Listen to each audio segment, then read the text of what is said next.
دینداروں، سب سے پیشتر ہمارے آقا نامدار امام زمان نور خدا بن برحق نور مولانا شاہ کریم الحسین حاضر امام کے مبارک نام پر صلوات پڑھیے۔ اللہم صلی علی محمد و آل محمد۔ دینداروں، جب بھی ہم روحانی مجلس میں شامل ہوتے ہیں تو ہمارے ذہن میں آنے والی دنیا کا، دوسری دنیا کا ایک تصور آتا ہے، اور یہ سوال ہمیشہ ہمارے ذہن میں آتا رہتا ہے کہ آنے والی زندگی کیسی ہے، دوسری دنیا کیسی ہے، ہماری روح کے ساتھ کیا سلوک ہوگا۔ دنیا کے جتنے بھی بڑے مذاہب ہیں، اللہ میں ماننے والے سب لوگ جو چند بنیادی چیزوں پر عقیدہ رکھتے ہیں، ان میں سے ایک عقیدہ ایک ایسے دن کا عقیدہ ہے کہ جس دن ہمیں اپنے اعمال کا حساب کتاب دینا ہوگا، جسے ہم قیامت کہتے ہیں یا روز حساب کہتے ہیں یا روز حشر کہتے ہیں یا ڈے آف ججمنٹ کہتے ہیں۔ دراصل مذہب اور مذہب میں حکم دیے جانے والے تمام اعمال کا دار و مدار اسی کانسیپٹ پہ ہے۔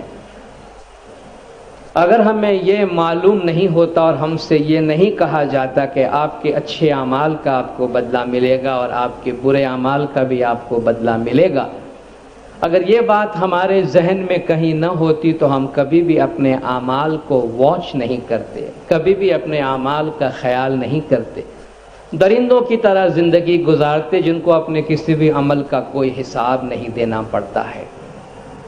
تو یوم الآخرہ یعنی قیامت کا عقیدہ، یہ عقیدہ کہ کسی نہ کسی صورت میں ہمارے اعمال کا ہمیں حساب دینا ہوگا، یہ ایک لنگر کی طرح ہے، ایک اینکر کی طرح ہے جو ہماری زندگیوں کو اور ہماری زندگی کے اعمال کو پکڑ کے رکھتا ہے اور ہمیں سیدھے راستے پر رکھتا ہے۔ مگر یہ قیامت کیسی ہوگی؟ یہ جو قیامت کے دن کا منظر بتایا جاتا ہے وہ کب ہوگا، وہ دن کیسا ہوگا، کس طریقے سے حساب و کتاب ہوگا؟ آپ دیکھتے ہیں مذہب کے بارے میں جب بھی ہم بات کرتے ہیں تو اس میں انٹرپریٹیشن کی بہت بات آتی ہے، تشریحات کی بات آتی ہے۔ تو قیامت کے بارے میں بھی مختلف تشریحات موجود ہیں۔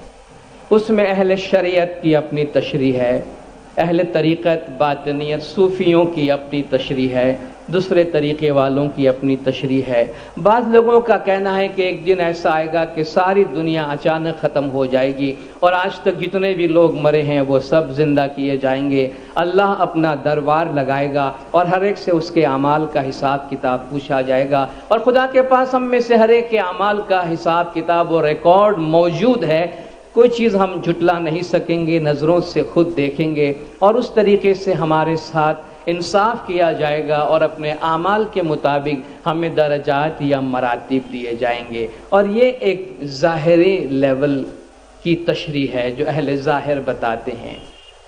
بعض لوگ کہتے ہیں کہ ہماری زندگی کے ساتھ ہماری قیامت ساتھ ساتھ چلتی رہتی ہے، آج آپ اچھا کرتے ہیں فوراً اچھے یا برے اعمال کا آپ کو بدلہ ملتا ہے۔ حضور اکرم صلی اللہ علیہ وآلہ وسلم صلوات اللہ علیہ کی ایک حدیث بیان کی جاتی ہے کہ من مات فقط قامت القیامہ، جو شخص مر گیا اس کی قیامت ہو گئی۔ تو قیامت کے بارے میں مختلف تشریحات کی جاتی ہے، جس طرح مذہب پہ عمل کرنے کے بارے میں بھی مختلف لیولز ہیں۔ آپ دیکھتے ہیں لوگ ظاہری لیول پر بھی عمل کرتے ہیں، شریعت کے لیول پر بھی عمل کرتے ہیں، لوگ طریقت کے لیول پر بھی عمل کرتے ہیں، لوگ معرفت کے لیول پر بھی عمل کرتے ہیں۔ عام لیول کا انسان ہوتا ہے مذہب میں، مومنین کے لیول میں ہوتا ہے، ولی اولیاء کے لیول کا ہوتا ہے، انبیاء کے لیول کا ہوتا ہے، اور ہر لیول کے انسان جو ہے وہ اپنے اپنے طور پہ مذہب پہ عمل کرتے ہیں۔ اسی طرح ہر لیول کا انسان مذہب کی ان باتوں کو اپنے طور پہ تشریح کرتا ہے۔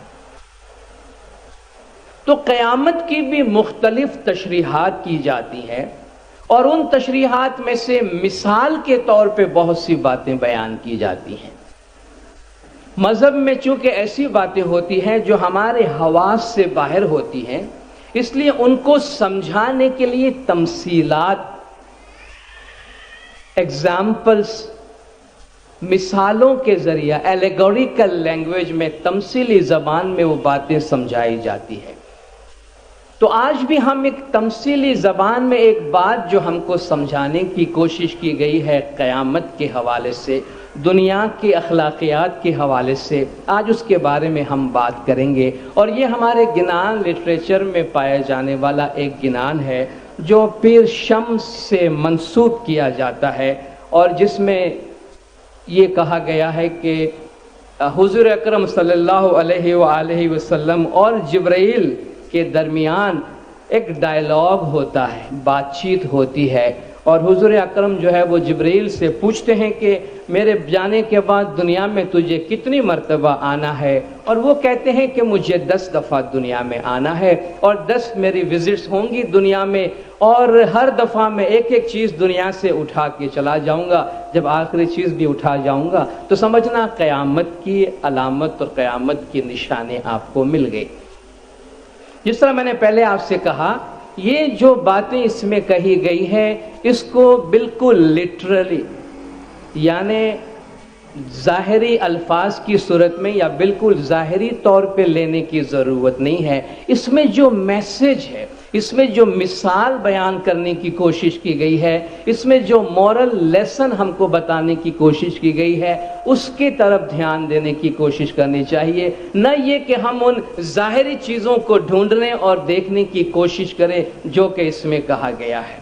ہم جب زمانے کے تصور کو، ٹائم کے تصور کو، ادوار کے تصور کو سامنے لاتے ہیں تو ایک بات ہمیشہ بتائی جاتی ہے، آپ کو گنان لٹریچر میں بھی ملے گا، آپ کو دوسرے لٹریچر میں بھی ملے گا، کہ جوں جوں زمانہ گزرتا جاتا ہے انسان کا مذہب پہ عمل کرنے کا جو رویہ ہے اور انسان کے جو اخلاقی ضابطے ہیں وہ کمزور سے کمزور تر ہوتے جاتے ہیں، کم سے کم تر ہوتے جاتے ہیں۔ کہتے ہیں جو پہلا یگ تھا وہ ست یگ تھا، اور اب جو آخری زمانہ ہے یہ کل یگ ہے۔ پہلے زمانے میں 100% دھرم تھا، اب جا کے شاید 1% دھرم بھی آپ کو نہ ملے۔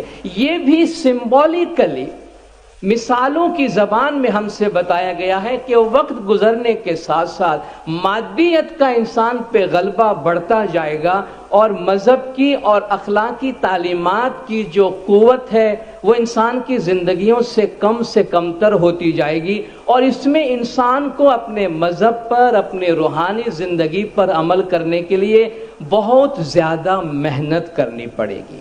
سرکار مولانا حضرت امام شاہ کریم الحسینی صلوات اللہ علیہ نے، آپ کو یاد ہوگا پاکستان میں ایک سیرت کانفرنس ہوئی تھی جس کے بہت سے اجلاس ہوئے تھے، ان میں سے کراچی کے ایک اجلاس کی مولانا حضرت امام نے صدارت فرمائی تھی، اور اس میں مولانا نے جو وہاں ایڈریس کیا تھا، تقریر کی تھی، اس میں مولانا نے ایک بات فرمائی ہے جو اس کے ساتھ بہت زیادہ فٹ ہوتی ہے۔ یہ بات امام نے فرمایا کہ میں نے مغربی دنیا میں انسانی تعلقات کے رویے میں ایک گہری تبدیلی کا مشاہدہ کیا ہے۔ اخلاقیات کے لنگر اتنی گہرائی میں چلے گئے ہیں کہ ایسا معلوم ہوتا ہے کہ کشتی حیات پر اب ان کی گرفت ڈھیلی پڑ گئی ہے۔ اور آپ ساتھ ساتھ مولانا حضرت امام نے اپنے اس دورے کے دوران جو فرامین ہمیں فرمائے ہیں ان کو بھی ریلیٹ کرتے جائیے گا جب یہ باتیں ہم آگے بڑھاتے ہیں۔ امام نے فرمایا کہ جو ہمارے ایتھکس کو سنبھالنے کی جو اینکر ہے، جو لنگر ہے، جو ہماری زندگی کو ایک اچھے انسان کے طور پہ سنبھال کے رکھے، وہ اتنی نیچے چلی گئی ہے کہ ایسا لگتا ہے کہ اب وہ اس کشتی کو، ہماری حیات کی کشتی کو پکڑ رکھنے کے قابل نہیں ہے، اور اب ہماری کشتی جو ہے وہ ڈاواں ڈول ہو رہی ہے۔ یعنی ہماری جو اخلاقی بندھن ہے، جو ایتھیکل پرنسپلز ہیں، وہ ہمارے لائف میں بہت کمزور ہوتے جا رہے ہیں۔ جو کبھی غلط تھا وہ اب صرف غیر رسمی ہو گیا ہے۔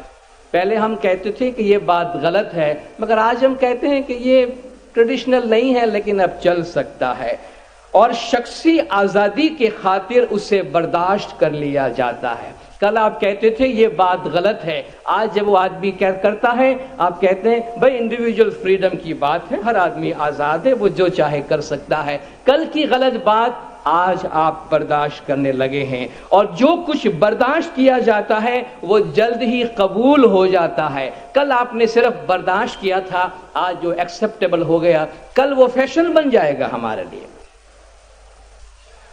اس کے برعکس جو کبھی صحیح تھا وہ اب فرسودہ اور غیر رواجی ہو گیا ہے، اور وہ اکثر تمسخر کا نشانہ بن جاتا ہے۔ کل جس بات کو آپ صحیح سمجھتے تھے، مثلا یہ کہ اولاد ہمیشہ ماں باپ کے حکم کے تابع رہے یا ماں باپ کا بہت زیادہ احترام کرے، آج اگر ایسا کوئی بچہ نظر آتا ہے تو اسے کہتے ہیں تو ابھی تک بچہ ہے کیا، ماں کا دودھ پیتا، اتنا زیادہ پیرنٹس کے ساتھ لگا ہوا ہے۔ اس وقت وہ بات اچھی سمجھی جاتی تھی، آج اس کا مذاق اڑایا جاتا ہے۔ آج کوئی آدمی اگر اپنی آنیسٹی کا، اپنی انٹیگریٹی کا، اپنی ایمانداری کا اظہار کرنا چاہتا ہے تو لوگ اس کا مذاق اڑاتے ہیں کہ تمہیں بازار کا علم نہیں ہے، تمہیں دنیا کا علم نہیں ہے کہ دنیا میں کتنی تبدیلی آ گئی ہے، آیا ہے بڑا ہریش چندر بننے والا، سچا انسان بننے والا۔ اب دیکھیں آج اس کا مذاق اڑایا جاتا ہے۔ تو مولا فرماتے ہیں یہ جو ایتھیکل ویلیوز ہماری سوسائٹی کے اندر ہے، ہم نے اس میں گہری تبدیلی دیکھی ہے، اور یہ بات مولا فرماتے ہیں ہمارے لیے نقصان کے باعث ہو سکتا ہے۔ تو ٹائم کا جو بہاؤ ہے، وقت کا جو بہاؤ ہے، اس میں یہی کہا گیا ہے کہ وقت گزرنے کے ساتھ ساتھ یہ جو ہمارے اخلاقی ضابطے ہیں وہ کمزور پڑتے جاتے ہماری زندگیوں سے۔ ہم بہت زیادہ دنیاوی چیزوں کی طرف یا اپنے ذاتی مفاد کی طرف توجہ دیں گے، اور خدا کی بنائی ہوئی اس خوبصورت دنیا کے بہت سارے خوبصورت رشتوں کو ہم کسی اور وجہ سے کمزور کرتے جائیں گے اور توڑتے جائیں گے۔ تو اس گنان کے اندر اسی قسم کا پیغام دیا گیا ہے کہ دنیا میں ایک دفعہ آؤں گا یہ لے جاؤں گا، دوسری دفعہ آؤں گا یہ لے جاؤں گا، اور بس دنیا میں کچھ بھی نہیں بچے گا، جس میں یہ کہا گیا ہے کہ ٹائم مشکل سے مشکل تر ہوتا جائے گا، بشرطے کہ آپ نے اپنے آپ کو مضبوطی کے ساتھ اس میں سنبھال کے رکھا اور زمانے کے امام کی ہدایت پر عمل کیا۔ تو فرماتے ہیں سنو سنو مومنو، سنی من لاونا، سننے سریکھی باتیا جی، کہ مومنو یہ بات سنو اور اس کو دل میں لانا، یہ سننے جیسی باتیں ہیں۔ قیامت کا ڈر بہت من لاونا، آپ ڈراؤ چھاتیا، اپنے دل میں قیامت کا بڑا خوف رکھنا، کیونکہ اپنے اعمال کا حساب کتاب تو دینا ہوگا۔ اور جو شخص مضبوطی سے اپنے دل میں یہ عقیدہ رکھتا ہے کہ اس کے ایک ایک عمل کا اسے بدلہ ملتا ہے، اس کا عمل ہمیشہ کنٹرولڈ رہتا ہے، کیونکہ اس سے نظر آتا ہے اس کی زندگی میں کہ میں نے یہ کیا، اس کا مجھے یہ بدلہ ملا ہے۔ آپ ڈراؤ چھاتیا، اپنے دل میں، اپنے سینے میں ہمیشہ ڈر، خوف خدا رکھنا۔ آخر نبی محمد جبریل کو کیتی بیر ہے تجھے آنا جی، مجھ پیچھے دنیا میں کیتی بیر ہے تجھے آنا جی۔ حضور اکرم جبرائیل سے پوچھتے ہیں کہ میرے بعد، میرے پیچھے دنیا میں تجھے کتنی دفعہ آنا ہے؟ آخر جبرائیل سنو نبی محمد، 10 بیر ہے مجھے آنا جی۔ جبرائیل فرماتے ہیں کہ نبی محمد سنیے، میں 10 دفعہ دنیا میں آؤں گا۔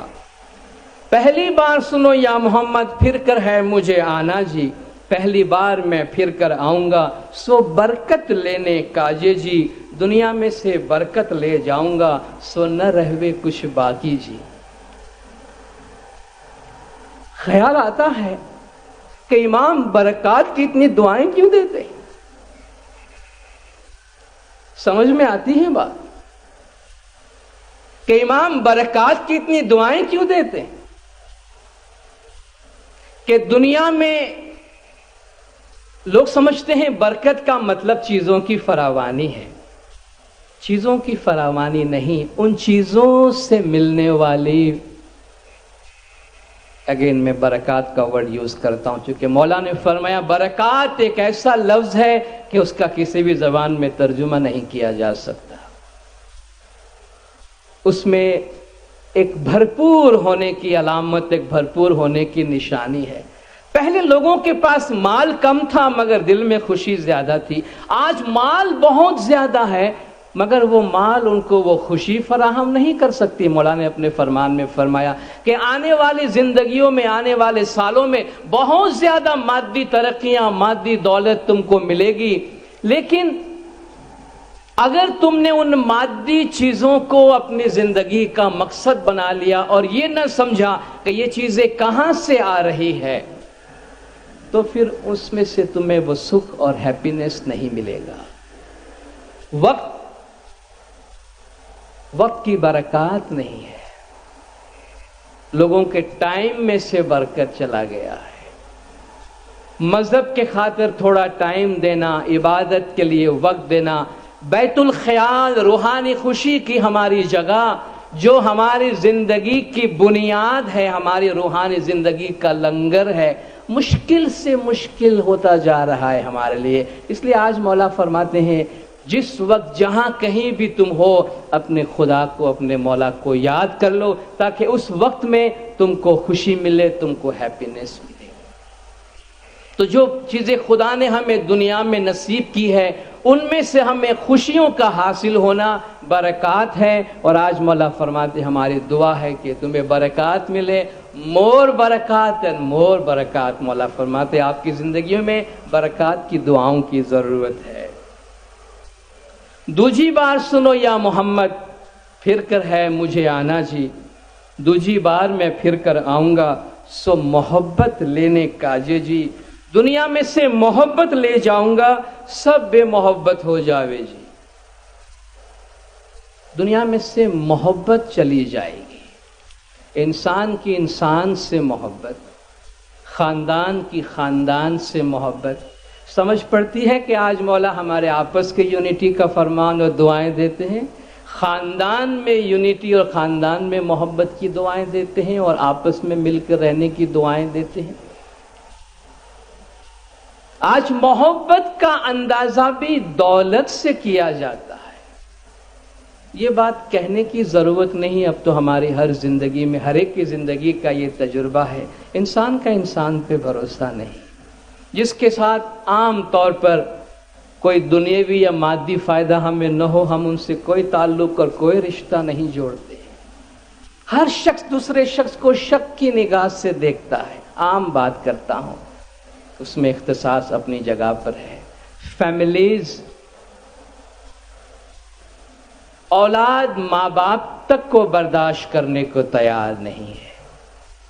کتنے پیرنٹس آپ کو نظر آئیں گے جنہیں خدا نے اولاد کی بخشش دی ہوئی ہے، بیٹوں کی بخشش ہے، بیٹیوں کی بخشش ہے، مگر آپ ان کی حالت دیکھیں کہ وہ اولاد ماں باپ کو اپنے گھر رکھنے کو تیار نہیں ہے، تیار نہیں ہے. ایک دوسرے کے ہاں بھیج دیتا ہے، دوسرا تیسرے کے ہاں بھیج دیتا ہے. وہ ماں باپ جو پیار محبت شفقت سے خدا کی اس نعمت کو پال پوس کر اتنا بڑا کرتی ہے، وہ اپنے ماں باپ کا حال ایسا کرتی ہے کہ ان کے ایک گھر سے دوسرے گھر، یعنی اتنے خوبصورت بڑا خاندان ہونے کے باوجود ایسا لگتا ہے کہ جیسے کوئی ان کا پرسان حال نہیں ہے. اس لیے تو مولا فرماتے ہیں کہ I request my younger spiritual children.